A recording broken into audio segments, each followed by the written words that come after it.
Hello, my name is Carla. I've been knitting for 1 year and 9 months, and these are my projects.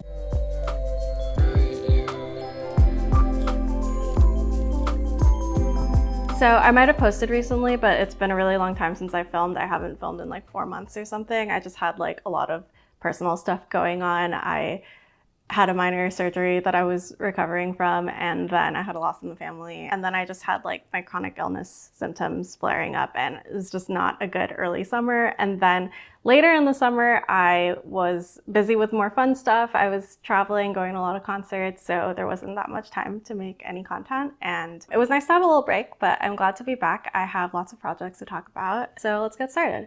I'm not wearing any knitting today. I might change into something later. The first project I want to talk about is the Lola top. So this is my finished and blocked Lola top. It is a pattern by Kutovakika, and I knit it in 2 sewrella colorways from the Wicked collection. So both of these colors, according to Sewrella, kind of represent Elphaba. The purple is I'm Not That Girl, which is one of her sad solos, and the black color, which also has a purplish tint, is called Ozdust. It represents what she wears to the Ozdust ballroom, which is her black cloak that, according to the costume designers, also have a tinge of purple in it. So these 2 colors are meant to go together, and I really like the way they looked in stripes, so I picked them for this project. I weighed this. I reblocked this recently, so I measured it a little bit damp, but it is about 190 grams of sock weight yarn, and I held it double because the pattern calls for DK. So I got this done in technically just under 2 skeins, but I pulled from 2 different skeins of black so I could hold it double, and I didn't finish the purple, so this probably took over a skein of black and less than a skein of purple. Yeah, this specific design is not the most yarn efficient since I used more than 1 skein for one of the colors, but I think it looked great. I already had the yarn and I was happy to use it. So a few reasons why I made this project. One is I'm in a local knitting club here in San Francisco, and there was a stripes knit along this summer, so I wanted to cast on a stripes project. 2 is I went to Warped Tour, which is like the emo pop punk music festival, and I wanted something along the emo pop punk color scheme, which these colors definitely represent. And I already had the yarn. I bought it just because I like Wicked, so it was nice to match a project to the yarn I already had. Because I was doing this as a part of a knit along, I wanted to choose a kind of easy pattern so I wouldn't fall behind. So this is easy in my opinion because it is knit in DK, so I held the yarn double, and that means it was a lot faster to work up because the stitches were a lot bigger. That said, I should note that this is the nylon sock base, so it's an 80-20 merino nylon, and I think most people would not want a tank top knit in DK merino, but I felt like the rest of the plan made sense. I don't really overheat that easily, so I just wanted to see what would happen, and it actually worked out really nicely in my favor. I wore this at Warped Tour in SoCal where it was like 80-90 degrees the whole time, and honestly I was fine. I think it's like, I guess it's a nice breathable fabric, so yeah, I didn't have a problem with it. It's not super high to the neck like the Heartless top, so it wasn't like suffocating or anything like that, and I really liked it. That said, know yourself, think about it a bit before making something in DK merino if you're trying to wear it in the summertime, because you know, everyone's different. This worked out really nicely for me. It is knit up in a US size 6 and a US 2.5 for the ribbing, 4 millimeters and 3 millimeters, but I didn't have a 2.5, so I used a size 2, which is 2.75, so the ribbing is a little tighter than it would have been in the actual pattern, but I thought that would be fine. So a note on the sizing, I wanted this to fit really tightly. First of all, the pattern photos had the tank fitting kind of loosely, and I wanted it to be tighter than that. I also had recently gotten burned by making another top way too big, so I'll get to that later, so I decided to make this a lot smaller than intended. I guess I made this 2 sizes smaller. I think the pattern would have recommended me for my bust size like a large or extra large, but I decided to make it in a medium. And my gauge was also a little bit too tight, but I liked the way that swatch looked more than sizing up a needle. So I also made it a little smaller because my gauge was smaller, I guess. So I made it smaller in a few ways. One is that I sized it down 2 is that my gauge was a little smaller, and 3 is that I used a smaller needle for the ribbing. And honestly, I was like, wool is really forgiving. I'll hope for the best. I really do want this to fit really nicely. So I took a risk. And also I figured this is in DK. It was really fast to work up. If it didn't fit, I would probably be able to just do it again and it would be fine. So that was my thought process. It was a bit living life on the edge, but that's the way I thought through it. So I was just really too tired of making things too big. I knew that superwash wool stretches out, and yeah, I just figured there were enough variables going in both directions that I figured would give me a good fit. And yeah, I think it turned out really nicely. This is a photo of me wearing it at Warped Tour, and I thought it looked really good. So the construction is pretty relatively typical, I would say. You start with the front panel and then the back panel, and then you join to work in the round. I decided to go ahead and do the straps right away so that I could try it on as I went, and then you just finish the repeats till the bottom. There's no like waist shaping or anything like that. It's a pretty simple like boxy pattern. I really like that it's higher in the front than in the back. I just think it's an interesting choice. The stitch is a broken rib stitch, which makes things really interesting. So I like that it's like interesting this way and that it's a broken rib, and it's interesting this way and that it's striped. So I just feel like it was just an interesting process to knit. I'll show you where I carried the yarn. I just carried the yarn across the side for each panel like that. And then for the rest of the body, the yarn is all down one side here.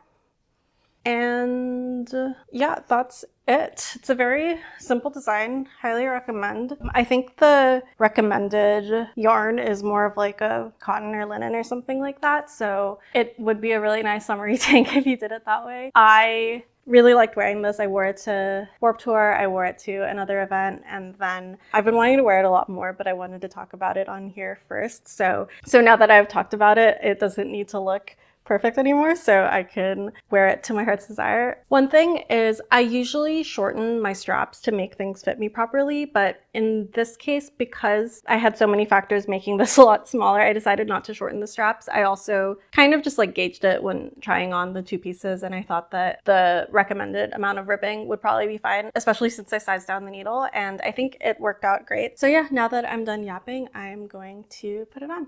So this is the top, and it fits exactly the way I wanted it to. So I highly recommend this pattern. It's easy, it's interesting enough to work on, and it works up really quickly.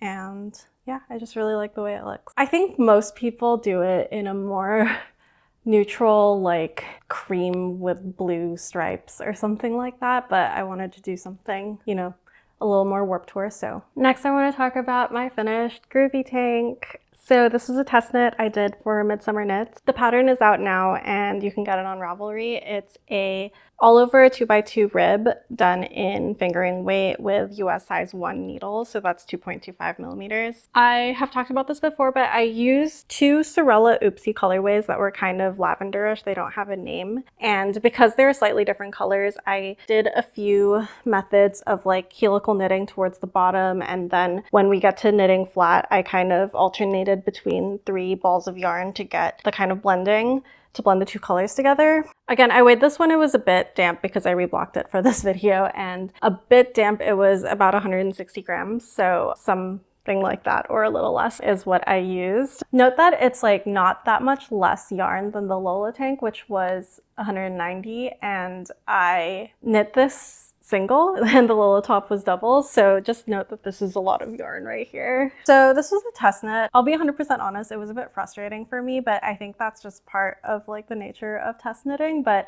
I wanted to go through my experience of knitting this top and my opinions on the pattern to hopefully help you if you want to work on this pattern too. I want to be really clear that I am talking about my test knitting experience, and this isn't a critique of the released pattern, because I know that Emma worked really hard to address all of our feedback, and she changed a lot of things in the pattern. So I will mention what is different between what I made and what the released pattern is. I think that my comments might help with planning like the fit and gauge and your yarn choices. Also, the pattern was released in July, so it's been out for about 2 months from the time of recording this. I checked last night and there were about 43 projects in Ravelry. So if you want to check out those, that'll definitely be helpful with gauging sizing and stuff like that. So yeah, if you're watching this and you want to make this pattern, make sure you take in like opinions from all the different people that have worked on this. Yeah, make your best choices that way. So I'll start by saying that I think this looks really cool held up like this. I think the bust detailing is really interesting and engaging, and I really like the shape of how this looks. Unfortunately, it doesn't really fit me very well. I think it is a little bit too big and there's like excess fabric in different spots. There's a bit too much fabric in the body and it kind of bunches a bit. And I also have comments on the shape of the bust, but I think no one can deny that it looks really nice flat, and I worked really hard to make it look really nice, and I'm really proud of that. But I want to go into some sizing specifics because I do want to make this again and I want to make it in a way that will fit me, but I have a few things that I would change if I were to do that. I made size 5, which is the size that corresponds to my bust measurement. If I were to make this again and not change anything else, I would just size 2 sizes down and do a size 3, and I think that would fit me a lot better. But there are a lot of things that lead to, I think, the difference in sizing between my pattern, or between my project and the sample, so let's get into it. That said, I think some of the other testers were able to make really nice fitting tops, so definitely check out Ravelry, check out the notes, check out the yarn choices so that you can do your best combo for your body type. Besides sizing, there's also gauge. So this is what's really tricky about making something that's ribbed. Measuring gauge for ribbing, I think, is pretty tricky. I didn't really know what to expect, and I'll be honest, I still don't completely know what to expect. The pattern lists 40 stitches and 48 rows, unstretched and blocked. So I did that. I made a swatch, I blocked it, didn't stretch it, I measured it. What I ended up getting was 48 stitches and 40 rows, so those numbers are swapped. So that means that my swatch was both narrower and taller. So I thought that because the numbers were proportional, I thought that when it would be stretched that it would be the same. Like I thought that if you stretched it this way, it would get shorter and then it would be the same size, but that wasn't quite right. I also thought that since it was 48 stitches across, that meant that there were more stitches in a shorter base, so that means that my garment must be tighter than expected. And because my measurements were on the low end of size 5, I was like, oh, that's good. If it's more narrow than what it's supposed to be, then it would fit me better. It is narrower when it's unstretched, but this is actually like really stretchy. So it's like there's a lot of give. It changes size quite a bit when put on. So one thing that I found out way too late when I already finished the project is I asked the designer when she measured her gauge unstretched and blocked, could she see the purl stitches that were like between the knit stitches and the ribbing? And she said yes. The thing is, when I measured my gauge unstretched and blocked, I actually couldn't see the ribbing, or I couldn't see the purl stitches. So it was just like the knit stitches, but they were all bunched up together. And that's just the way my gauge swatch sat, unstretched and blocked. And that's also the way this block top sits. Like you can't really see the purl stitches in the ribbing. And so I thought I was measuring it correctly. It turned out I was measuring it differently than the designer. So I'm not actually sure if she clarifies that in the pattern, but just so you know, I guess like you should be measuring it where you can see some of the purl stitches. But what that means for my garment is that it stretches a lot farther than hers does, because hers was already somewhat expanded when she measured it, I guess, and mine was not. So mine has more to go. So this could be a difference in how tight we knit, or it could be the thickness of the yarn, or it could just be like different techniques, or I don't really know. But the fact is just that our swatches just behave differently, I guess, when unstretched and blocked. If I were to stretch it out to look like her swatch, if I had like a photo of her swatch, I think that would tell me probably to size down a needle. However, that would mean I'd be knitting this whole thing into size 0, which is already a lot. Lastly, on sizing, I know this is a lot, but one key difference between my top and the sample is that she recommended any kind of merino or merino nylon fingering weight yarn. But I know from my own yarn shopping, there's two main like weights of fingering weight yarn. There's the kind that's around 437 yards per 100 grams, and there's the kind that's around 400. The one that's 437 yards is like slightly thinner than the kind that's 400, and you could probably guess the designer used the 437 and I used the 400. So my yarn is a little bit thicker than hers, but I think that because my gauge in my mind was like tighter, I was like, oh, it's gonna be fine. But no matter how long the gauge swatch takes or to like learn about how gauge works, the quality of your project can only go up the more confident you are in your gauge swatch. So definitely don't skip it because I was kind of just hoping for the best with mine. I did do the hard work of like making the swatch in the round and blocking it and everything, but when it wasn't exactly it, I didn't really try again. So that was definitely my mistake. Okay, so now onto the silhouette. So I want to talk about the bust shaping. This is definitely the most interesting part of the pattern, both visually and like the most interesting part to work on. I really enjoyed it because it's kind of some nice like fun math and like symmetry, and I just think it's really cool. And that's why I wanted to make this. So there were a couple testers per size. So there were 10 sizes, so there were at least 20 testers, but I was on the early side of working on this pattern. So I probably talked about this in the last video that I posted. I was one of the first two to finish, and I was the first one to notice or to like comment on that for my size, which is size 5 out of 10, the bust shaping seemed like really long. I'll insert a photo of what that looked like. So you can probably tell that this is not probably gonna fit right, but I went ahead and like did both sides so that I could put it on and really see. Like I wanted to trust the process, but I think my next lesson would be like in a test knit, you can't really trust the process because like there's no guarantee because no one's ever done it before. So I should have said something sooner, but because I was on the early end, I guess I didn't want to make too much noise. I was already kind of giving the most feedback of the testers since I was on the early end. So I just like didn't want to cause too much of a stir, but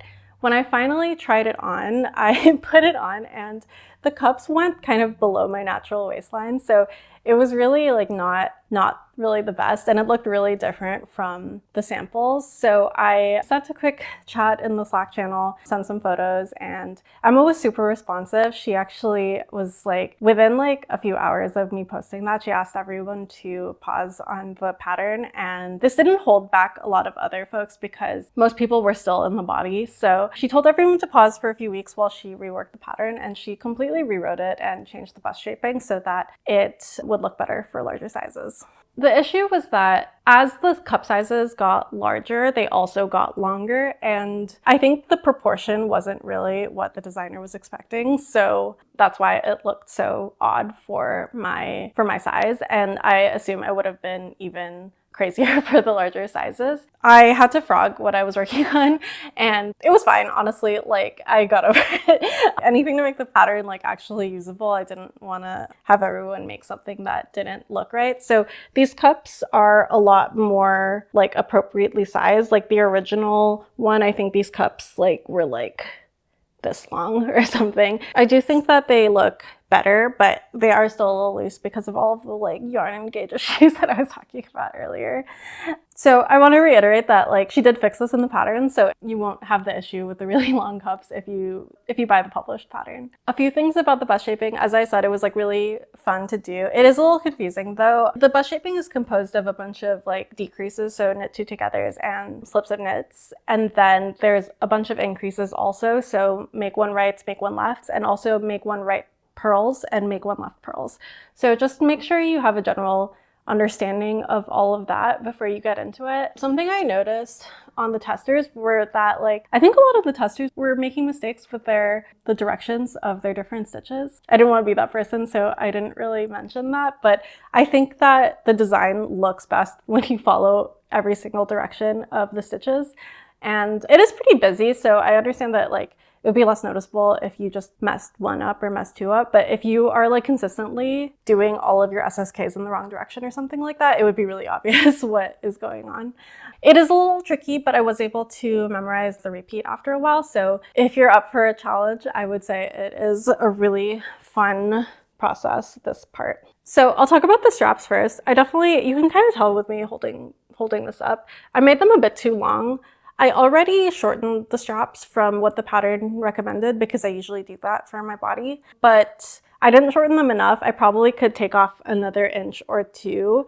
It definitely stretched with blocking and wear because it's superwash. So I think like I've learned this with like every project that I've worked on for the most part, shorten the straps. But it'll be a really easy fix. I just haven't done it yet and I needed to take a break from this project, but I do want to do that. I think the straps look okay in my photos of me modeling the top, but they were falling off all day, and part of that has to do with the straps being too far apart in the back. So this is also updated in the pattern. You're no longer saving stitches for the straps and connecting them exactly to that spot. I believe you are binding off the whole back and then you attach the straps wherever you want to. So you can put them a lot closer in together. And this is another piece of feedback that Emma took in. A lot of people were having issues with the straps being too close to the edges, and she asked everyone in a survey like how much you would move the straps so that she could adjust the pattern accordingly. And the straps are even more customizable now than they used to be, so that shouldn't be a problem if you buy the finished pattern. So lastly, I want to talk about the neckline, which is like this part. This was my main piece of feedback towards the end of the test knit that wasn't able to be addressed. And I think it's because it's more of a preference, I guess. So I brought this up to Emma and she totally got what I was saying. And she ultimately couldn't incorporate the feedback. Since I finished pretty close to the deadline, there really wasn't time to rethink it. If she were to rework the pattern, it would probably require a few testers to try it out, and I think there was just not enough time and resources to do that. And like I said, it's kind of optional. It's more according to my preferences. The reason why I wanted to do this test knit is because I was interested in the photos that Emma posted of the samples that she made, and I'll put them up here. So notice it has like a more square neckline that kind of looks like this, but mine has more of an angled neckline that looks more like this. So it's like this versus like this. And my preference is I would have wanted it to look like this. Like that's the kind of style that I would want, that I think looks good on me. But unfortunately, because of the way the pattern is written, it's actually impossible to get that shape because this line is made by doing, I believe, like one decrease on every row, something like that, to get this angle. And for the shorter sizes that are only like this many stitches, this is the angle that you end up getting. And then you start the straps. But for the larger sizes, because there's so many more columns to decrease off, I guess, you have to like decrease for so many rows. And you end up doing that all the way up to basically here. And then the straps start a lot higher. And that's just the nature of like doing that kind of decrease for different numbers of columns, I guess. I hope I explained that okay.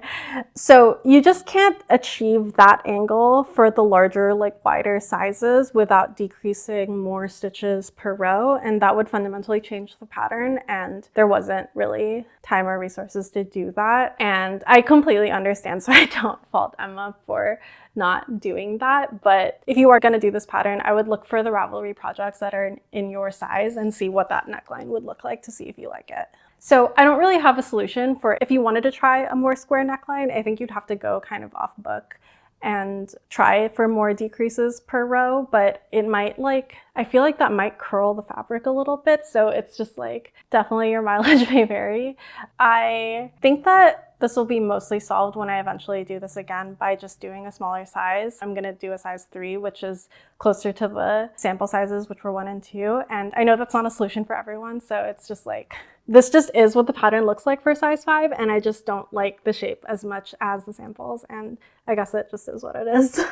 Overall, the test knit was done very professionally. We were in a Slack group. There are very clear Slack channels where you could post introductions, your whip picks, any questions, things like that. And it was pretty quiet in the beginning, but there was a lot more discussion later on. I think I was one of the more active people in there, so I'd be really curious to do a test knit where I'm not one of the more active people. I was hoping that I might be learning a lot from other people in the test knit, but that wasn't really the case. It was mostly me answering other people's questions. I did learn a lot from just the general process of test knitting, and I really value this experience. It didn't yield me exactly the top I wanted, but I still learned a lot from doing it. Emma was pretty responsive in the chat. She at least responded every day or every next day or something like that. And she took in all of our feedback and asked us a lot of questions to make sure that her adjustments would fit the majority of us. So yeah, she was definitely on top of that. I would say my biggest issue with this test knit, which I think is a problem for a lot of designers, is just that the designer created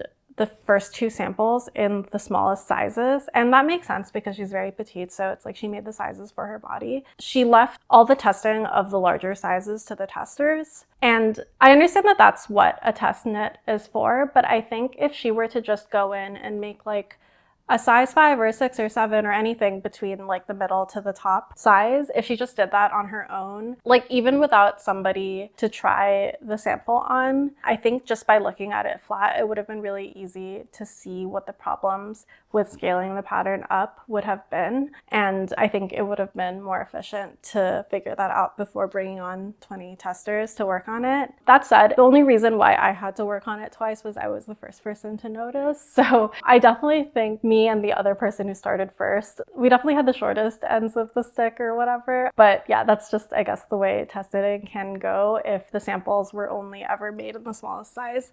And also for things that couldn't be fixed, like the neckline, I think it's hard when the pattern doesn't scale up to all sizes in the same kind of shape. And I don't really have a solution for that, but because it was a test knit, there was no way I could have known. So that's just like unfortunate that I just didn't know that I wouldn't like the finished shape. But that's on me for taking a risk on test knitting. Overall, I'm glad to have tried it. I do think this is a pretty intense project to do a first test knit on because this took so many hours, but I guess it's interesting to work on a test knit that's like pretty eventful. I hear a lot of test knits go down without any problems, and maybe that would be less interesting. I don't really know, but because this is such an intricate design, there was a lot to talk about, and I thought that was really interesting. It's still on my list to make the smaller one. Probably not this year, maybe next summer, so just watch out for that. And yeah, I think I'm just gonna try to fix the straps on this. I don't think I have it in me to frog it again.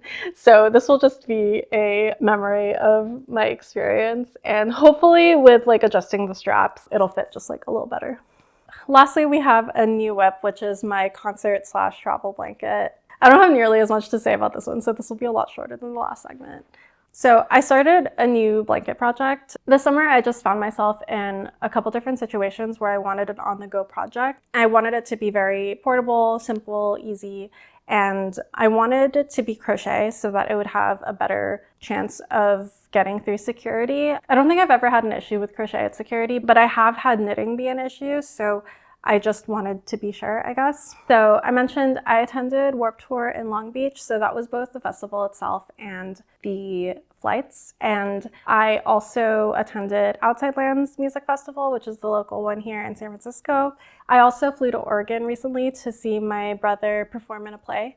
So I went through security something like 9 times in the last few months, and that's both airport security and like concert venue security, and everything was fine. So I think it was a good call. So what I'm making are these really simple, solid granny squares, making them out of sewrella minis from the spring tonal collection. So I got a set of 15 minis last year when I was pretty new to ordering yarn, so I didn't really know what I was going to make with it. I ended up using 3 of them to supplement some other projects I was working on last year, but I was left with 12 minis that didn't really have a purpose, and it had been over a year, so I was like, I'm not waiting. There's nothing I'm waiting for, so I might as well use them now. So these are, I believe, nylon socks, so 80/20 merino nylon and fingering weight. I held them double, as I do often, to make this like DK solid grading square. And I did that because, first of all, since they're tonals, I just wanted the colors to blend nicely. And also I wanted it to be a really easy project to finish. I wanted each square to be like quick and satisfying. So I decided on 4 rows for a solid grading square. And I've been really liking working on these squares. I didn't want to do like a normal granny square. I tried it at first, but I just didn't love the way it looked. And I also didn't want like a blanket full of little holes. These still have holes rolls, but they're not as many of them and they're not as big, I think. Each of these squares weighs about 8.4 grams, which is not really ideal for a 20-gram mini. I got 2 out of each of the minis, and I have like 3 to 4 grams left of each of the minis, so I'm not completely sure if I'll work those into the blanket. I'm hoping to find a way that looks nice. I tried to combine the colors and I didn't love the way it looked. Hopefully I'll find some similar colors to match them with. I have to make like 1,000 squares, so there's gonna be a lot of colors in this blanket. So I made these at Warp Tour. These are all sewrella spring minis. And then when I went to Outside Lands, which was 3 days, I made quite a bit more. I also added in this variegated colorway, which is Tulip Fields colorway from sewrella, and it's a variegated colorway that matches the rest of these minis. And I thought it would be a nice addition. I think this might be 100% merino, but it's the same 2-ply, so it feels and looks pretty similar to the rest of the yarn in the set. I have 2 skeins of the Tulip Fields, and I didn't really have a plan for it, and I have a lot of socks already, so I think it was a nice addition to this project. So I think I might use both of those skeins for squares, we'll see. I think variegated also looks really nice in this kind of granny square. So that was Outside Lands. And then more recently, I didn't make as many, but I made these on the flights to and from Ashland, Oregon recently to see my family. And I did more of the Tulip Fields. This is another mini. And these 2 are leftovers from the Groovy tank. So those 2 slightly different lavenders, I'm gonna finish them up to make these squares. And I think they might have been oopsies from this collection, I'm not really sure, but I think they'll look really nice with this color palette. I also was able to use, I think I mentioned in the last video that when I frogged the top of my Groovy tank, I had a bunch of pieces that I had cut in order to like do the blending of the 2 colors. So I had a bunch of like short-ish pieces that I didn't end up incorporating into the second version of the Groovy tank. So I had a bunch of short pieces that I think I put into this square that ended up being very nice in the front, but these are all the ends in the back. But I think that's the purpose of a project like this, is to be able to use pieces like that. So I was pretty glad that I didn't put that yarn to waste. But yeah, so those are the 3 sets of squares that I've made so far. To keep this project a little special, I'm only gonna be working on them at like outdoor concerts and travel and things like that. So I probably won't update this project for a while till my next thing. That's all for this time. I have a bunch of other stuff that I worked on this summer, but I'll save it for another video. Thank you so much for watching. Please say hi in the comments, and I'll see you next time. Bye.